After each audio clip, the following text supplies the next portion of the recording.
劳工朋友可能因为工作姿势，或者是环境的因素，造成职业病的发生。但对着职业病的认定，就需要经过医师诊断、开立相关证明，才会当向公司请假，或者是请领补助等等。成大病院伫2022年通过劳动部资格认证，成为台南第一间职业伤病诊断以及职灾职能复健双专职病院，成为劳工朋友的靠山。治安署呢，它都有公布台湾常见职业病的这个诊断的指引，那有哪些是属于劳保的职业病，它是属于表列的，它其实劳保就跟我们其他的这个保险一样，哪些病它是属于它的职业病，是属于它的给付范围，它其实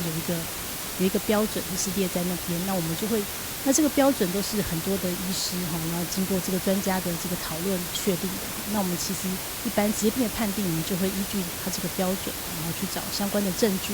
然后呢判定它是不是，第一个就是要先看它是不是真的有这个疾病，那再来我们会去评判说他的工作的暴露到底到什么样的程度，有没有到这个符合我们职业病认定的这个基准。那再来要去确定他的这个时序性，他到底他这生这病是在工作之前，是不是在工作之前就有了呢，还是工作之后才有？那是在工作多久之后才有？要去判定这个时序性有没有符合这个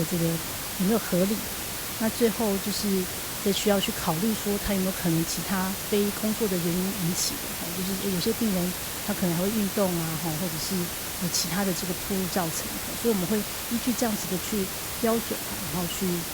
判定说他的这个疾病到底是不是符合职业病。成大病院除了提供职业病诊断和治疗，同时也提供职灾法令咨询，协助劳保给付申请、复工评估、工作转介以及工作训练等服务，帮助康复后的劳工朋友顺利转去到职场。记者张秀维采访报道。